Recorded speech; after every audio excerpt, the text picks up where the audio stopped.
Joining me now from Ankara is Basak Yavcan, who is Associate Professor of Political Science and International Relations at TOBB University of Economics and Technology. Good to speak to you, Basak. So now we are at a point where more people are displaced today since Second World War. What are we doing wrong?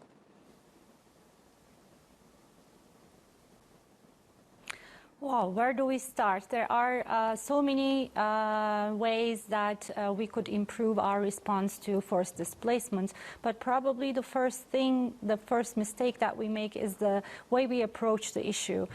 In that if the international community does anything to respond to forced displacement or refugee flows, that is reacting after the fact and failing to be proactive in a way. So by that I mean really looking into the root causes of forced displacement. These of course include environmental issues, climate change, but also mainly political instabilities, rising inequalities in these countries, which actually trigger more radicalization and put a lot of people's lives into danger. So we are really failing at reacting and assisting the countries who are dealing with instabilities. So looking at Syria now, which we said the war has been going on for nearly 7 years now and caused 6 million Syrians to be displaced. So do you believe the international community has failed here? And another question, are they able to set up those safe zones before than rather when they come to the end?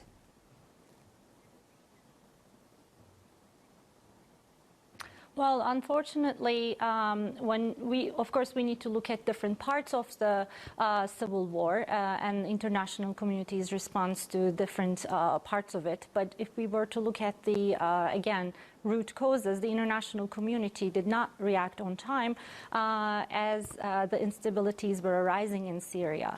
And everybody expected the civil war to be over sooner, but that did not happen either. And the international community really became fully aware of the issue as the number of refugee flows over the Mediterranean and Aegean Sea has increased in 2015, in the summer of 2015. And only after that, the international community decided to be more reactive and really chip in and share the burden of refugees. So one thing that the international community really needs to do, even if it is reactive after the fact, but at least to be useful in that part, is share the burden of the countries that are receiving these refugees. The Syrian refugee crisis is no exception to this. And when we look at the world, most of the forced displacement is hosted by neighboring countries, and 85% of these countries are developing countries themselves who have challenges in terms of institutional and economic capacity. So these countries should be assisted in their efforts of protecting the refugees. And in this case also, the international community, especially the European Union, has been involved with the facility funds.